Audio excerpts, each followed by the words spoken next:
Hoje abordaremos um assunto importantíssimo para as nossas vidas. Trataremos do assunto o poder da vontade. A vontade é a base da nossa decisão e das nossas escolhas. Convido você a juntos orarmos. Querido Pai, te agradecemos por nos conceder a oportunidade de estudar a Tua Palavra, de conhecer um pouco mais sobre aquilo que o Senhor deseja para as nossas vidas. Ajude-nos a entender e a conhecer também a Tua vontade. Nós te pedimos e agradecemos, em nome de Jesus. Amém. Nós temos na Bíblia alguns momentos em que o ser humano teve que fazer decisões, teve que tomar algumas atitudes. Vamos abrir as nossas Bíblias em Josué, no capítulo 24 e o versículo 15. E lá nos diz assim: Porém, se vos parece mal aos vossos olhos servir ao Senhor, escolhei hoje a quem sirvais, se aos deuses a quem serviram vossos pais que estavam além do rio, ou aos deuses dos amorreus, em cuja terra habitais. Porém, eu e minha casa serviremos ao Senhor. Aqui nós podemos perceber neste cenário que Josué colocou o povo a tomar uma decisão. Mas ele já tinha expressado a decisão que ele tinha tomado. Veremos a seguir mais um cenário, mais um capítulo, da história do povo de Israel, que se encontra em 1 Reis, no capítulo 18 e o versículo 21. 1 Reis 18, 21.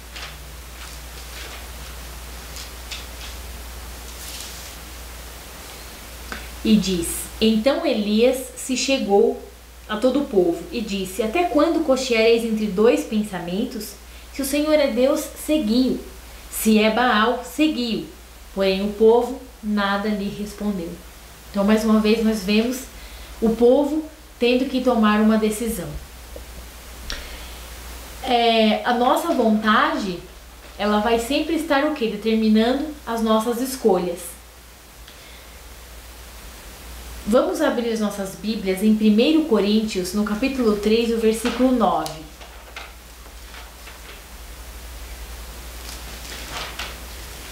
Primeiro Coríntios 3, 9.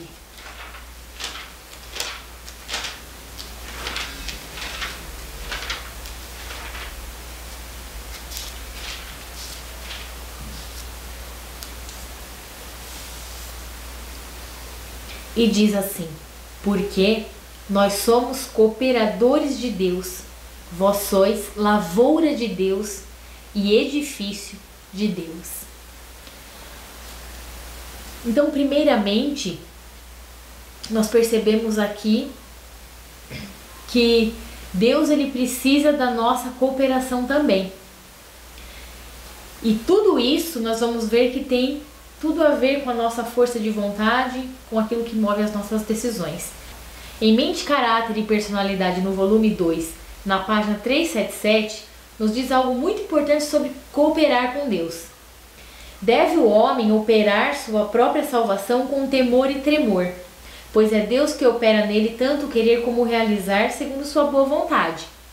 Deus concede ao homem faculdades físicas e mentais. Nenhuma delas é desnecessária, nenhuma delas deve ser mal empregada ou abusada. As tendências inferiores devem ser mantidas sob o controle das faculdades superiores. Então, a parte do homem também está em operar sua salvação com temor e tremor. E Deus ele vai trabalhando nas nossas vidas, trabalhando a nossa vontade e o realizá-la, Então Deus trabalha em nós o querer e o efetuar, a vontade e o colocar em prática. Então nós vimos aqui também que Deus ele nos deu as nossas faculdades intelectuais. A seguir nós veremos quais são elas.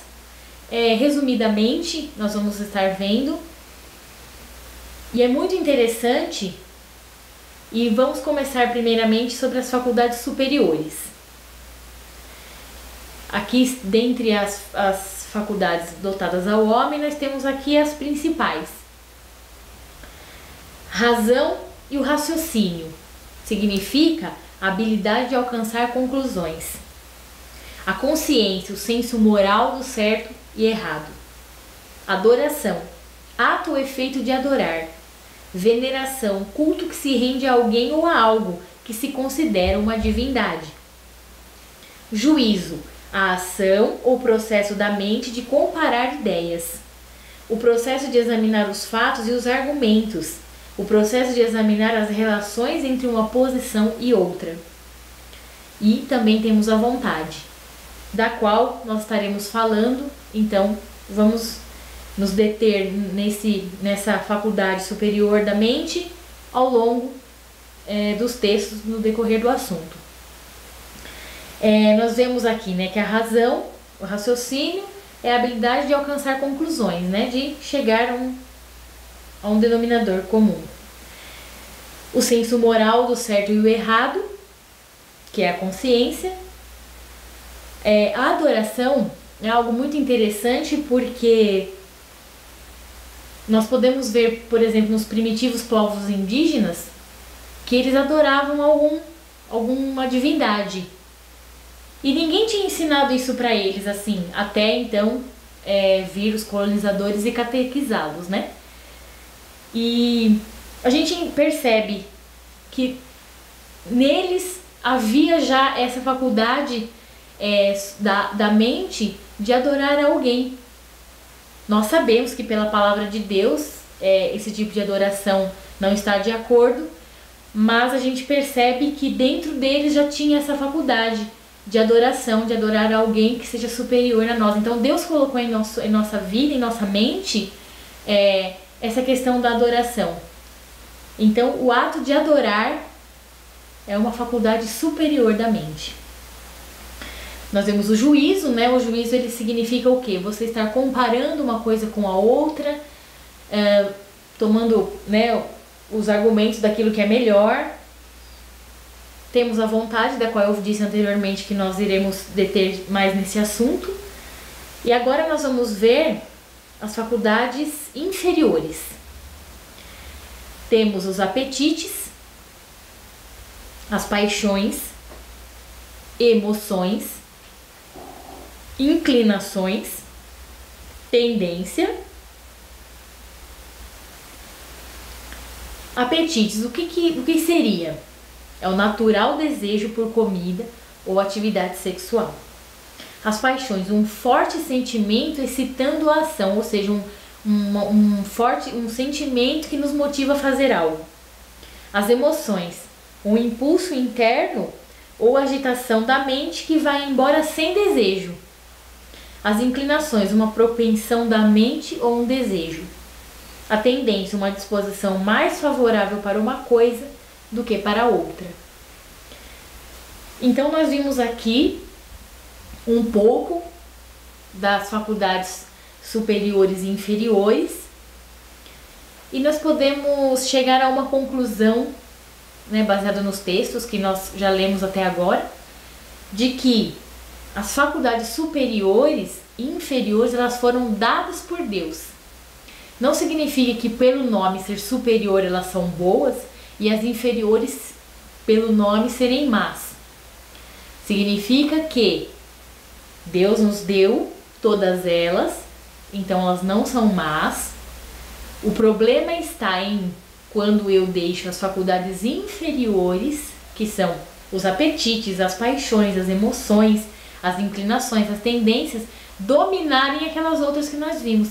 Então as faculdades inferiores não devem dominar as faculdades superiores. Então, por exemplo, o apetite não pode dominar a minha razão, não pode dominar a minha adoração, não pode dominar o meu juízo, não pode dominar a minha vontade. Assim como as paixões e as emoções, ou as inclinações, ou as tendências não podem ter supremacia sobre as faculdades superiores. Então nós vamos ver agora o que é a vontade. A faculdade que tem o ser humano de querer, de escolher, de livremente praticar ou não praticar certos atos. Nós temos essa definição. A força interior que impulsiona o indivíduo a realizar algo, a atingir seus fins ou desejos, ânimo, determinação e firmeza. Nós temos essa conotação de vontade, mas através do decorrer do assunto, nós vamos nos aprofundar um pouco mais e vamos ver se realmente, segundo a palavra de Deus, é dessa forma, desse modo. A vontade é o poder que governa a natureza do homem, pondo todas as outras faculdades sob sua direção. A vontade não é gosto nem a inclinação, mas o poder que decide, o qual atua nos filhos dos homens para a obediência a Deus ou para a desobediência.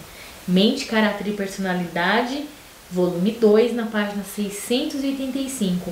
Então nós podemos ver que a faculdade da vontade, ela é muito importante e ela governa a natureza do homem. Ela põe em direção as outras faculdades da nossa mente. Então a vontade é uma faculdade superior que temos da mente que é muito poderosa. E se nós deixarmos que as faculdades inferiores dominem, nós teremos um problema bem sério nas nossas vidas, nas nossas escolhas, nas nossas decisões.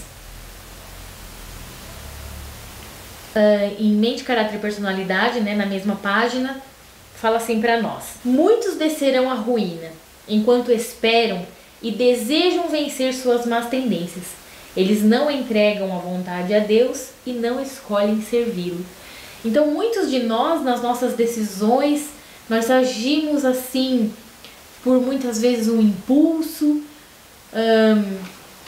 nós andamos sem ter em mente essa questão das nossas faculdades superiores, a gente não se entrega a Deus, não entrega nossa vontade a Deus, a gente sem querer pensa que está servindo a Deus, mas nós estamos escolhendo não servi-lo. E às vezes a gente chega ao fundo do poço sem mesmo compreender o que está acontecendo em nossas vidas.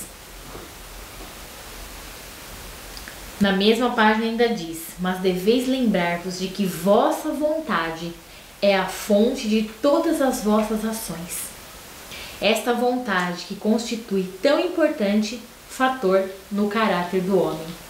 Então a vontade é uma coisa muito séria. A gente não dá o devido valor a ela. A gente, pela decisão, pelo nosso conhecimento da palavra de Deus, muitas vezes nós não direcionamos a nossa vontade àquilo que deve ser.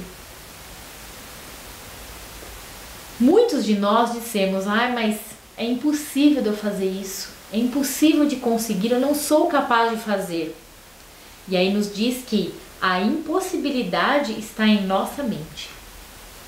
A impossibilidade está em nossa vontade. Toda a vossa vida pertence a Deus e tem de ser usada para a sua glória. Sua graça consagrará e aproveitará cada faculdade. Que ninguém diga: eu não posso remediar meus defeitos de caráter, pois se chegardes a esta conclusão, por certo deixareis de alcançar a vida eterna.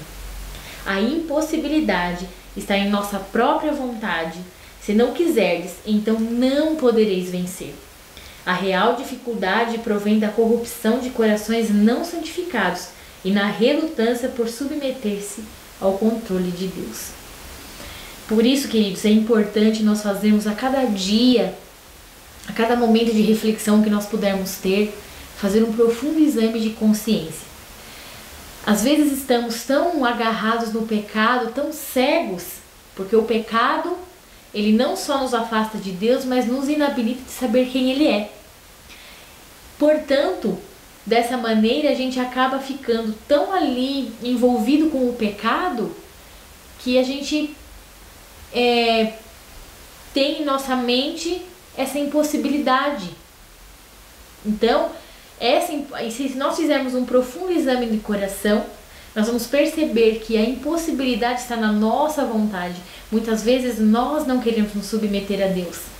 E aí nós ficamos tão envolvidos e cegos que não percebemos o caminho que estamos seguindo. Você é ansioso? Você é impulsivo? Não se desespere. A mente e os nervos adquirem vigor e resistência pelo exercício da vontade. A força de vontade se demonstrará em muitos casos poderoso calmante para os nervos. Olha que coisa impressionante, queridos. Sabe aquele momento que você está assim, nervoso, ansioso, talvez com vontade de brigar com alguém, de falar uma palavra áspera? Não se desespere. Sabe aquele momento que tem ali que as pessoas às vezes falam, calma, conte até 10? Exatamente isso. Se você se controlar a sua vontade, você pode ser um vencedor. Poderá controlar a impulsividade, a ansiedade, aquele nervosismo. Então tudo vai depender do quê? Dessa faculdade superior importantíssima que direciona todas as outras, chamada vontade. Não podemos falar sobre vontade, sobre escolhas, sobre caráter, se não falarmos de educação de crianças, né? Não podemos deixar de incluir esse importante tópico nesse assunto.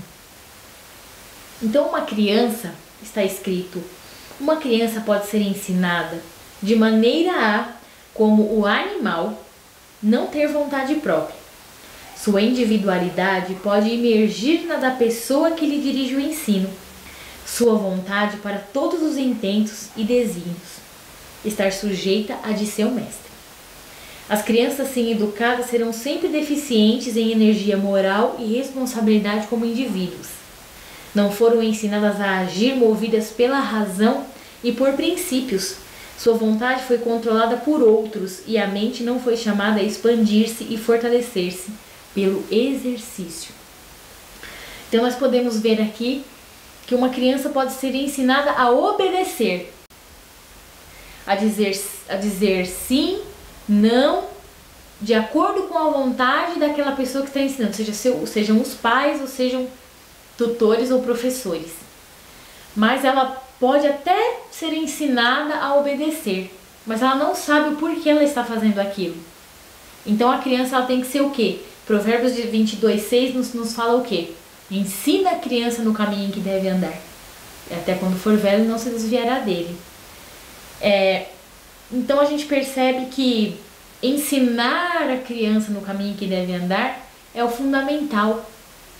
Não apenas aquele ditado, faça o que eu digo, mas não faça o que eu faço, é muito equivocado.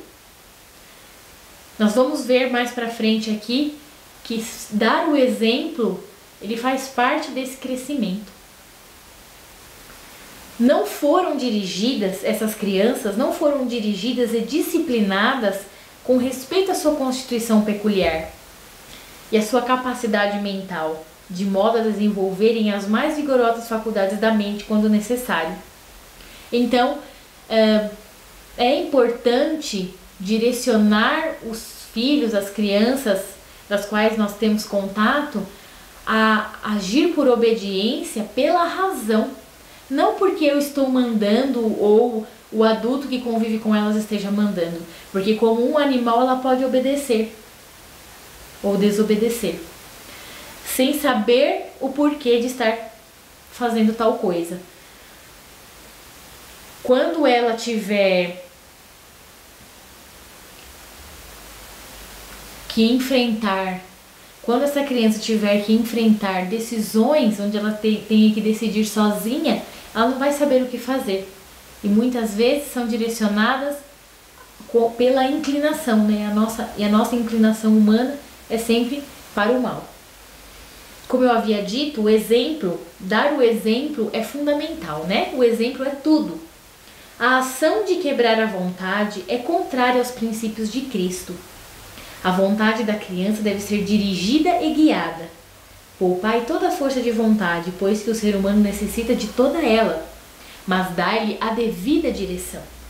Tratai-a com sabedoria e ternura como um tesouro sagrado. Não a despedaceis. Antes, mediante preceito e verdadeiro exemplo, Moldai-a até que a criança chegue aos anos em que será responsável por si mesma. Conselhos aos pais, professores e estudantes, página 116. Nós vamos ver que no caráter de um homem existem 2 elementos. E diz assim, em Testemunhos Seletos, no volume 1 e a página 602. Note bem este texto. A fortaleza de caráter consiste em 2 coisas: força de vontade e domínio de si mesmo. Muito jovem confunde paixão forte, desenfreada, com fortaleza de caráter. O homem mais forte é aquele que, embora sensível aos maus tratos, ainda refreia a paixão e perdoa aos inimigos. Tais homens são verdadeiros heróis. Então, às vezes a pessoa fala: eu tenho um caráter forte. Esse caráter forte significa que a pessoa seja briguenta? Ou de guardar rancores? O que seria, né? Então isso é totalmente equivocado, né? Então existe o que, assim, essa confusão, né? Muitos confundem, né? Muito jovem confunde a paixão forte, desenfreada, com a fortaleza de caráter. Mas isso não é verdade. O homem mais forte é aquele que, embora sensível aos maus tratos, aquela pessoa que pode receber ofensas, humilhações, ele domina a si mesmo e perdoa os inimigos. Esses sim são verdadeiros heróis. Esse é um ponto, queridos, que nós vamos comentar aqui, que a gente precisa estar muito mesmo assim em comunhão com Deus, em humilhação perante Deus, fazendo a sua vontade. Porque Satanás domina a vontade que não está sob o controle de Deus. Cristo declarou: eu desci do céu não para fazer a minha vontade, mas para fazer a vontade daquele que me enviou. João 6,38. Sua vontade foi ativamente exercida para salvar a alma dos homens. Sua vontade humana era nutrida pela divina. Seus servos hoje fariam bem em perguntar-se a si mesmos: que espécie de vontade estou eu individualmente cultivando? Lembra daquela palavrinha que eu falei? Exame de coração, exame de consciência? Tenho eu estado a satisfazer os próprios desejos, mantendo-me em egoísmo e obstinação? Se assim fazemos, achamos-nos em grande perigo, pois Satanás governará sempre a vontade que não está sob o domínio do Espírito de Deus. Então nós podemos perceber aqui, queridos, que se a minha vontade não está direcionada com a vontade de Deus, neutra não está. Ou é pela vontade de Deus ou é pela vontade de Satanás. E continua: quando pomos a vontade em harmonia com a de Deus, a santa obediência que foi exemplificada na vida de Cristo se mostrará em nossa vida. Então, isso aqui é muito interessante. A gente precisa estar em exame sempre, examinando sempre a nós mesmos e orando a Deus: Senhor, vê se há algum mal em mim e guia-me pelo caminho reto. Porque quando a gente coloca a nossa vontade em harmonia com a vontade de Deus, a obediência que foi exemplificada na vida de Cristo se mostrará na nossa vida. Então, assim, queridos, nós seremos o quê? Representantes de Jesus, parecidos com Jesus. Isso é importantíssimo. Está em Meditações Matinais, nossa alta vocação, na página 105. A nossa vontade determina a nossa vida ou a morte. Vamos abrir as nossas Bíblias em Mateus 18, 8 e 9. E nos diz: portanto, se a tua mão ou o teu pé te escandalizar, corta-o e atira-o para longe de ti. Melhor te é entrar na vida coxo ou aleijado do que, tendo 2 mãos ou 2 pés, seres lançado no fogo do inferno. E se o teu olho te escandalizar, arranca-o e atira-o para longe de ti. Melhor te é entrar na vida com um só olho do que, tendo 2 olhos, seres lançados no fogo do inferno.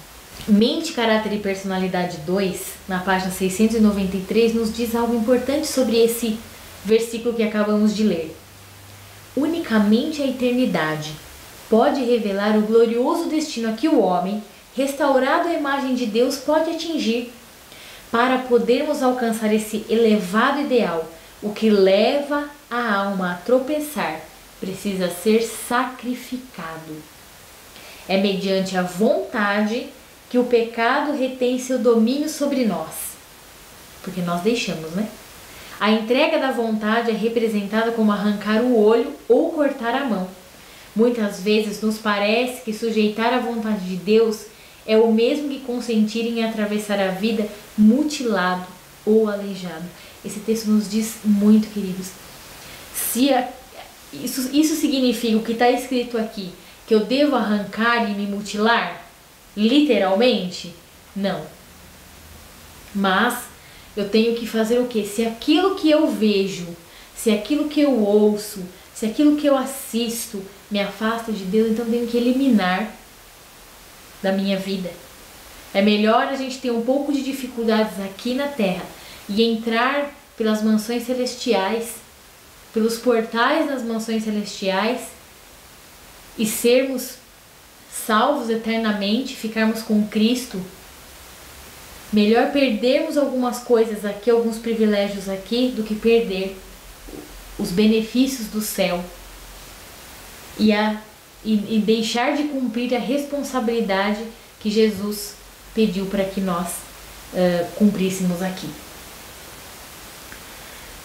A gente não precisa se desesperar, queridos.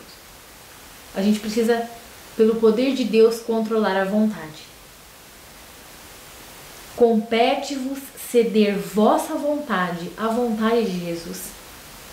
E assim fazendo, Deus imediatamente toma posse e efetua em vós tanto querer como realizar segundo a sua boa vontade.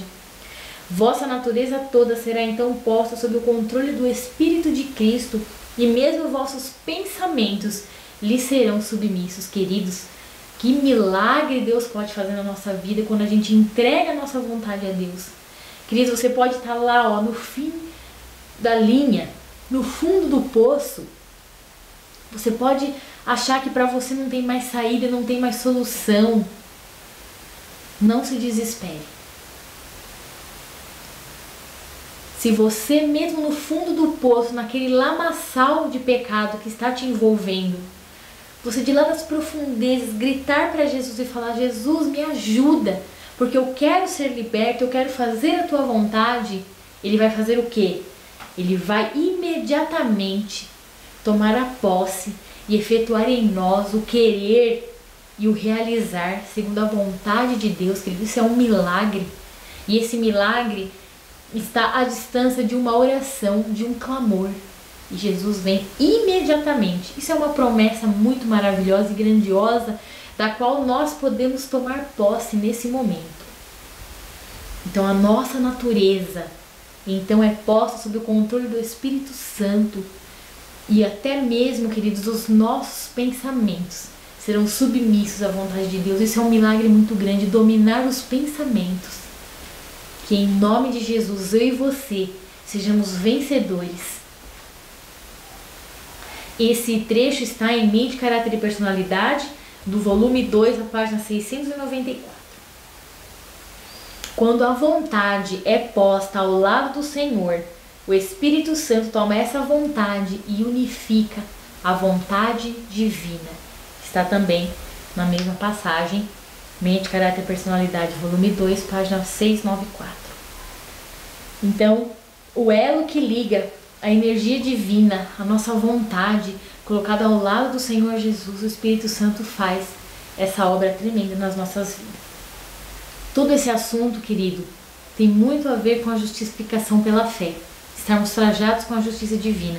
Preste bem atenção nesse texto que está em Parábolas de Jesus, na página 167.